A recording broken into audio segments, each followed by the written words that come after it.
नमस्कार, बहुत स्वागत है इस बुलेटिन में आपका। मैं हूं शीनम शर्मा। नेशनल गेम्स उत्तराखंड का आज हल्द्वानी में समापन हो गया। हालांकि गेम्स गुरुवार को ही खत्म हो गए थे और आज समापन समारोह आयोजित किया गया। समापन समारोह में मुख्य अतिथि के तौर पर केंद्रीय गृह मंत्री अमित शाह शामिल हुए। अमित शाह का सीएम धामी ने जोरदार स्वागत किया। इस मौके पर केंद्रीय खेल मंत्री मनसुख मांडविया के साथ अगले राष्ट्रीय खेलों के मेजबान मेघालय के मुख्यमंत्री भी शामिल हुए। मुख्यमंत्री धामी ने कहा कि पहली बार नेशनल गेम्स ग्रीन गेम्स में बदल गए और उत्तराखंड के खिलाड़ियों ने शानदार प्रदर्शन किया। वहीं अमित शाह ने उत्तराखंड में हुए राष्ट्रीय खेलों की जमकर तारीफ की और कहा कि उत्तराखंड ने काफी अच्छी तरह से गेम्स को आयोजित किया। साथ ही अमित शाह ने कहा कि उत्तराखंड के कई खिलाड़ी ओलंपिक खेल सकते हैं। इसके अलावा अमित शाह ने बड़ा ऐलान किया कि 2036 के ओलंपिक गेम्स के लिए हमने ताल ठोक दी है और ये खेल भारत में ही होंगे। नेशनल गेम्स के समापन समारोह में कई रंगारंग कार्यक्रम भी आयोजित किए गए और मशाल को अगले मेजबान मेघालय को सौंप दिया गया। देवी सज्जनों, ये एक कमेमोरेटिव मोमेंटो है जिसमें हमारे खेलों के प्रतीक दर्शाए गए हैं। हमारा प्यारा मैस्कट मौली रजत जयंती वर्ष में उत्तराखंड में पहली बार राष्ट्रीय खेलों का आयोजन हुआ है। खेलों के इस महासंगम में देश भर से पधारे 16,000 से अधिक एथलीट 35 खेल विधाओं में प्रतिभाग करके 448 स्वर्ण, 448 रजत तथा 594 कांस्य पदक जीते हैं। इस दौरान कई खिलाड़ियों द्वारा राष्ट्रीय स्तर पर अनेक रिकॉर्ड स्थापित किए गए हैं और भविष्य में भारत का प्रतिनिधित्व करने की क्षमता रखने वाले बहुत से चैंपियन भी उभर कर सामने आए हैं। इस बार के राष्ट्रीय खेलों का आयोजन कई मामलों में विशिष्ट रहा है। इन खेलों में जहां हमने पहली बार योग और मलखम्ब जैसे अपने पारंपरिक खेलों को शामिल करने का ऐतिहासिक कार्य किया है, वहीं रात्रि काल में रिवर राफ्टिंग की प्रतियोगिता का आयोजन कर वर्ल्ड रिकॉर्ड भी बनाया है। मोदी जी ने फिट इंडिया, खेलो इंडिया, ये दो कंसेप्ट से हर युवा को खेलने के लिए लालायित करने का काम किया। और मित्रों, जीवन में जीतने से ज्यादा हार को हजम करना बहुत महत्वपूर्ण होता है और खेल ही है जो हारने के बाद दूसरे दिन जीतने के जज्बे के साथ आगे बढ़ने की हमें प्रेरणा देता है। और मैं आज सभी युवा को कहना चाहता हूं कि सफलता सिर्फ शारीरिक क्षमता से नहीं आती, कौशल्य से नहीं आती। दृढ़ निश्चय और मजबूत मन ही सफलता को प्राप्त करा सकता। राष्ट्रीय खेलों में जहां हजारों खिलाड़ियों ने अपने हुनर का प्रदर्शन किया, उत्तराखंड का प्रदर्शन भी शानदार रहा। 24 गोल्ड मेडल के साथ उत्तराखंड 7वें नंबर पर रहा। राज्य के खिलाड़ियों ने ओलंपिक्स पर भी दस्तक देना शुरू कर दिया है।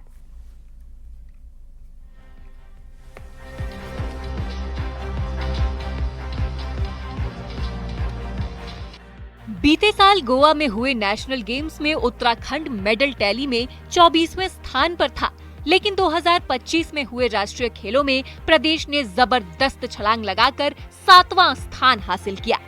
इस साल प्रदेश के 7 जिलों में 11 लोकेशंस पर कुल 32 मैदानों में 35 खेलों का आयोजन हुआ, जिसमें करीब 9,000 खिलाड़ी पहुंचे। खेल विभाग ने खिलाड़ियों, कोच और अन्य स्टाफ के लिए हर प्रकार की बेहतरीन व्यवस्था की। आंकड़ों के मुताबिक खेल विभाग ने 50,000 से ज्यादा होटल रूम बुक कराए और ये पहली बार हुआ कि 35,000 वॉलंटियर्स इन खेलों का हिस्सा बने। वहीं समापन पर हरियाणा के खेल मंत्री ने भी उत्तराखंड में अच्छे तरीके से हुए आयोजन की तारीफ की। उत्तराखंड सरकार ने बहुत अच्छी व्यवस्था यहाँ के देश भर के खिलाड़ियों के लिए की है और मैं आपके चैनल के माध्यम से माननीय मुख्यमंत्री पुष्कर सिंह धामी जी का भी आभार व्यक्त कर दूंगा कि उन्होंने एक अच्छी व्यवस्था के साथ देश भर के खिलाड़ी यहाँ से एक अच्छा अनुभव लेकर जाएंगे। रहने से लेकर उनका खेलने तक की जो व्यवस्था है, बेस्ट से बेस्ट देने का उन्होंने प्रयास किया है। सभी राज्य के लोग आए हुए हैं, हर तरह से उनके रहने खाने की व्यवस्था हुई है। लगभग हमारे 8,981 लोग आए हुए हैं यहाँ पे, जो कि लगभग बहुत बड़ी फिगर है, क्योंकि गोवा में 44 गेम में 10,000 के करीब थे। हमारे यहाँ लगभग 35 गेम में इतने खिलाड़ी हैं, जो कि अपने में बहुत बड़ी संख्या दर्शाता है।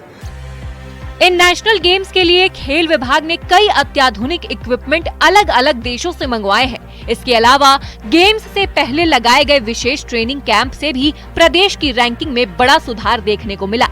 हालांकि खेल विशेषज्ञों का मानना है कि इस तेजी से बढ़ती रैंकिंग को बनाए रखने के लिए खिलाड़ियों को नियमित अभ्यास में रहना होगा ताकि मेडल टैली में कोई गिरावट न आए। तो हम पहले तो ये चाहते हैं कि जो उत्तरांचल का जो भी ग्रोथ हुआ है 100 के करीब उनके मेडल हैं, अगर वो उसको पहले उसको मेंटेन करने की चुनौती होगी। अब जो नया न्यू नेशनल गेम्स होगा उसमें वो टेस्ट हो जाएगा कि आखिरकार उत्तरांचल में जब ये होस्ट किया गया तब ये मेडल आए, और जो नया नेशनल गेम होगा उसमें आपकी रैंकिंग में कितना सुधार हुआ और कितना वो गिर रहा है। उत्तराखंड ने नेशनल गेम्स 2025 में बेहतरीन प्रदर्शन कर पूरे देश को अपनी खेल क्षमता का परिचय दिया है।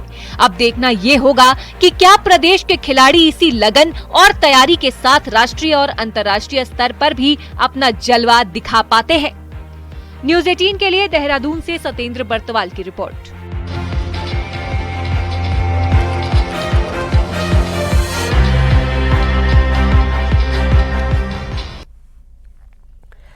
प्रधानमंत्री नरेंद्र मोदी की चारधाम शीतकालीन यात्रा के प्रस्तावित कार्यक्रम को लेकर उत्तरकाशी के हर्षिल और मुखबा में तैयारियां की जा रही हैं। पीएम मोदी के स्वागत के लिए इस क्षेत्र को सजाया जा रहा है, संवारा जा रहा है। युद्ध स्तर पर सड़कों और पार्किंग के निर्माण का काम हो रहा है। प्रधानमंत्री यहां पर पूजा अर्चना करने के बाद हिमालय और हर्षिल घाटी के मनोरम प्राकृतिक सौंदर्य का भी दीदार करेंगे, जिसके लिए मंदिर परिसर में ही व्यू पॉइंट बनाया जा रहा है। ये हम लोग हर्षिल में हैं और यहाँ पर माननीय प्रधानमंत्री जी के प्रस्तावित जो भ्रमण कार्यक्रम है मुखवा में माँ गंगा का जो मंदिर है, जहाँ पर शीतकाल में माँ गंगा के दर्शन किए जाते हैं। पहली बार माननीय प्रधानमंत्री जी उत्तरकाशी जिले के मुखवा में भ्रमण करेंगे, तो ये हम लोगों के लिए सौभाग्य की बात भी है। केदारनाथ यात्रा को लेकर पुलिस प्रशासन ने तैयारियां शुरू कर दी हैं। इस बार केदारनाथ यात्रा रूट पर पार्किंग की समस्या से लगने वाले जाम को दूर करने के लिए विशेष फोकस रहेगा। इसके लिए पुलिस यात्रा रूट जाम लगने वाली जगहों पर पुलिस के जवान तैनात किए जाएंगे। वहीं केदारनाथ हाईवे पर जिन जगहों पर डेंजर जोन है, वहां पर दुर्घटना का खतरा बना हुआ है लगातार। इसको लेकर भी पुलिस अभी से प्लानिंग कर रही है। रही बात NH नेशनल हाईवे की, जो गौरीकुंड तक जाएगा या सोनप्रयाग तक जाता है, उसमें कुछ बॉटलनेक्स अभी भी अवेलेबल है। पिछले हफ्ता जो गढ़वाल कमिश्नर सर द्वारा जो मीटिंग ली गई, उसमें अलग अलग विभागों की समीक्षा की गई और सब लोगों द्वारा पॉजिटिव रिस्पांस देते हुए यात्रा शुरू करने के पहले वो बॉटलनेक्स क्लियर की जाने की बात कही गई है। उत्तराखंड में निकाय चुनाव और नेशनल गेम्स खत्म हो चुके हैं और अब बीजेपी में नेताओं की बेचैनी बढ़ने लगी है, क्योंकि निकाय चुनावों में कई नेताओं को यह आश्वासन देकर शांत कराया गया था कि उन्हें चुनाव के बाद संगठन और सरकार में किसी एक जगह पर एडजस्ट किया जाएगा।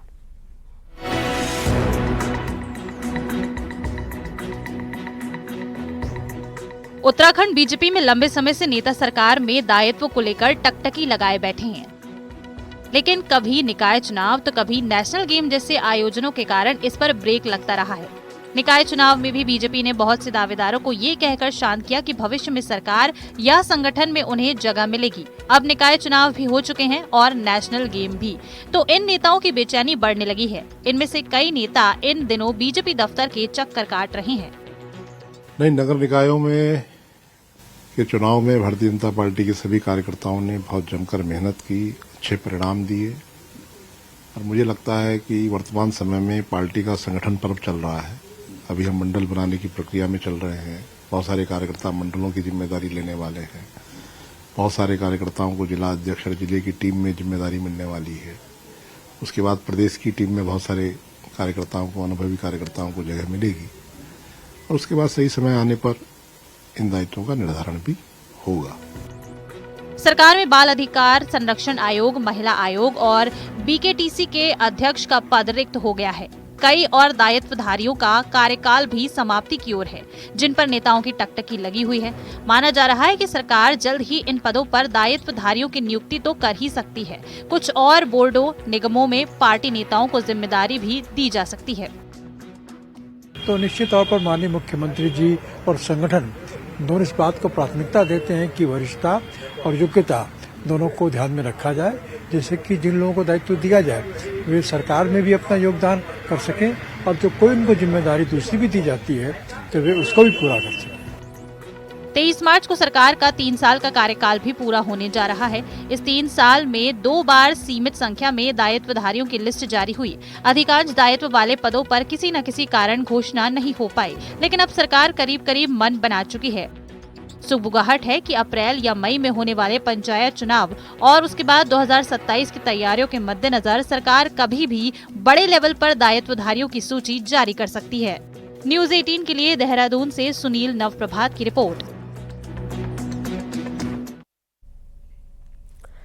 उत्तराखंड विधानसभा का बजट सत्र 18 फरवरी से शुरू होने जा रहा है। मुख्यमंत्री पुष्कर सिंह धामी का कहना है कि आने वाला बजट राज्य के अंदर विकास की संभावनाओं को आगे विस्तार देने वाला है। सीएम ने कहा कि बजट में महिलाओं और युवाओं पर खास फोकस रहने वाला है। युवाओं के लिए नए खेल के मैदान, सांस्कृतिक कार्यक्रमों के लिए ऑडिटोरियम, समाज कल्याण की योजनाओं को विस्तार देने की योजना है। नई टाउनशिप बनाने और सीमांत क्षेत्रों में नवाचार और एआई को बढ़ावा देने पर भी फोकस रहेगा। महिलाओं पर हमारा विशेष फोकस रहेगा, युवाओं पर विशेष फोकस रहेगा। सीमांत क्षेत्रों में हम नवाचार पर, एआई को बढ़ाने पर, नई टाउनशिप बनाने पर और जो हमारे समाज कल्याण क्षेत्र में चलने वाली योजनाएं हैं, उन योजनाओं को और हम मजबूत करेंगे। युवाओं के लिए हम खेल के और स्थान बनाएंगे। सांस्कृतिक कार्यक्रमों के आयोजन के लिए ऑडिटोरियम बनाने की व्यवस्था करेंगे। कांग्रेस पार्टी के साथ कंट्रोवर्सी ना हो, ऐसा भला कैसे हो सकता है? कांग्रेस में नेताओं के बयान ही पार्टी के लिए प्रॉब्लम बन जाते हैं, जिसका नुकसान कांग्रेस को ही होता है। इसी पर कांग्रेस प्रदेश अध्यक्ष ने अब सबको हद में रहने की चेतावनी दी है। कांग्रेस प्रदेश अध्यक्ष करण माहरा की चेतावनी भरी ये चिट्ठी शुक्रवार को जारी हुई है। इस लेटर में करण माहरा ने सीनियर से लेकर जूनियर नेताओं को हद में रहकर बयानबाजी करने की सख्त हिदायत दी है। लेटर में साफ लिखा गया कि सीनियर नेता और पदाधिकारी मीडिया और सोशल मीडिया में जो कमेंट कर रहे हैं उसका नुकसान कांग्रेस को हो रहा है। इसीलिए बयान सिर्फ बीजेपी को घेरने के लिए दें, कांग्रेस को बर्बाद करने के लिए नहीं। करण माहरा का कहना है कि बयानों और कमेंट की कंट्रोवर्सी पर हाईकमान गंभीर है और कौन क्या कह रहा है सब देखा जा रहा है। देखिए, इसको हाईकमान देख रहा है और गंभीरता से देख रहा है। कौन क्या बयान दे रहा है, क्या कह रहा है, उसकी नीयत क्या है, ये तो समझा जा सकता है कि किसकी क्या नीयत है और उनके बयानों से उन चीज़ों का निचोड़ भी आराम से निकाला जा सकता है। हमको अपनी पार्टी में फोकस करना है, अपनी पार्टी को कैसे ठीक करना है, अपनी पार्टी को कहाँ कमजोरी है उसको कैसे ठीक करना है, इस पर ध्यान देना है। कौन अच्छा है, कौन बुरा है, कौन ताकतवर है, इससे हमको क्या करना है। हमको जिनसे चुनाव लड़ना है या जिनके खिलाफ हमको लोकतंत्र में लड़ाई लड़नी है, जिनकी आइडियोलॉजी से हमको लड़ना है, हम उनकी तारीफ कैसे करें। हम तो अपना काम करें। कांग्रेस में नेता बीजेपी को घेरने के बजाय एक दूसरे का विरोध करते दिखते हैं, तो कई बार सोशल मीडिया पर नेता आपस में भिड़ते हुए दिखते हैं। नतीजा यह कि कांग्रेस नेताओं के बयान और झगड़ों का नुकसान कांग्रेस पार्टी को ही होता है। ऐसे में क्या करण माहरा की चेतावनी से बड़े से लेकर छोटे नेता कंट्रोल हो पाएंगे, ये सवाल है।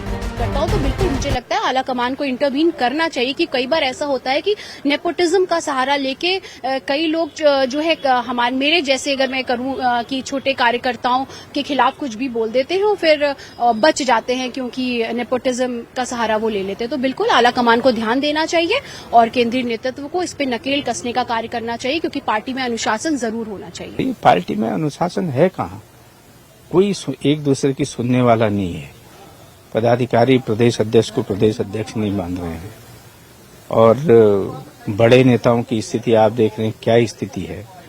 जितने भी बड़े नेता हैं सब कोई कुछ कह दे रहा है, कोई कुछ कहता है। हरीश रावत जी कुछ कहते हैं तो गोदियाल जी कुछ कहते हैं। कांग्रेस के अंतिम दिन है, अंतिम सांसें कांग्रेस ले रही है, यही है। कांग्रेस में नेताओं के आपस में लड़ने भिड़ने का ट्रेंड पुराना है, तो कई बार लड़ने भिड़ने की बात मीडिया और सोशल मीडिया तक पर होती है और कांग्रेस नेता बीजेपी से भिड़ने के बजाय आपस में भिड़ने में ज्यादा इंटरेस्टेड दिखते हैं। तो ऐसे नेताओं को कांग्रेस प्रदेश अध्यक्ष ने हद में रहने की हिदायत दी है। देहरादून से न्यूज़ 18 के लिए दीपांकर भट्ट की रिपोर्ट। विकासनगर के पचवादून में लगातार अवैध प्लॉटिंग को लेकर मसूरी देहरादून विकास प्राधिकरण की कार्रवाई लगातार जारी है। विकासनगर के रुद्रपुर क्षेत्र में भी शुक्रवार को एमडीडीए की टीम ने कई बीघा अवैध प्लॉटिंग को जेसीबी की मदद से ध्वस्त कर दिया। अवैध प्लॉटिंग को ध्वस्त करने की एमडीडीए की ताबड़तोड़ कार्रवाई से भूमाफियाओं में हड़कंप मचा हुआ है। पिछले एक हफ्ते में प्राधिकरण की टीम ने पचवादून में कई 100 बीघा अवैध प्लॉटिंग को ध्वस्त किया है।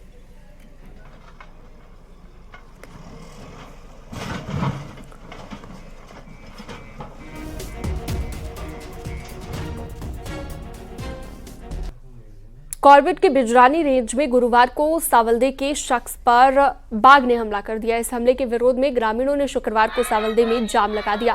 गुरुवार को वनकर्मी गणेश पवार ने बाघ पर हमला कर घायल कर दिया था। गणेश पवार सावल्दे का रहने वाला है, जिसे इलाज के लिए हायर सेंटर रेफर कर दिया गया। रोड जाम होने के चलते शाम की पाली में पर्यटक ढेला और झिरना जोन में भी नहीं जा सके।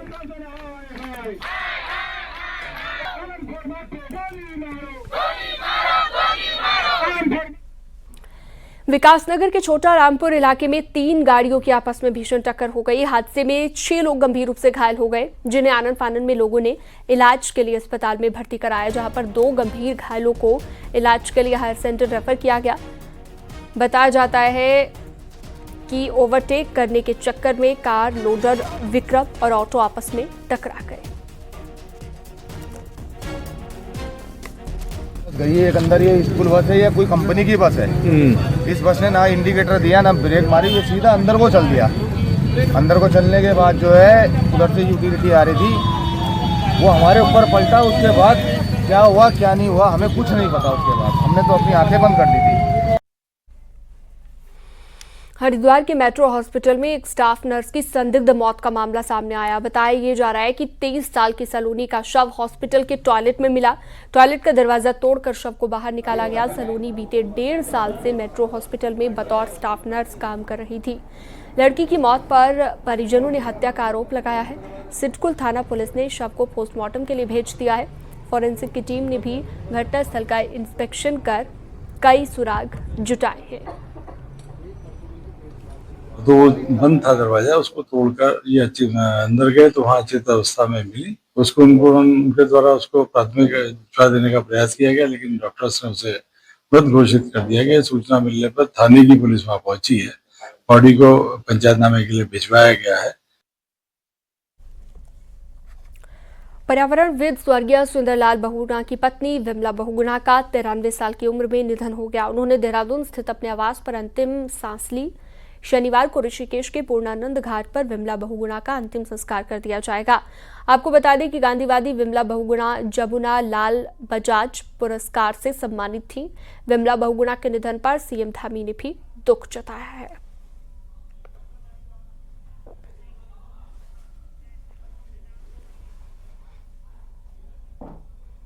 और रुकते हैं एक छोटे से ब्रेक के लिए, फौरन लौटेंगे।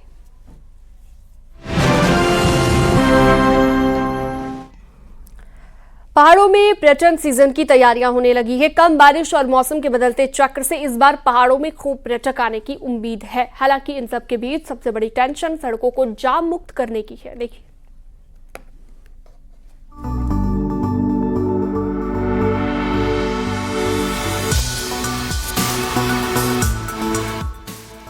पहाड़ों में पर्यटन सीजन की तैयारियां शुरू होने लगी हैं।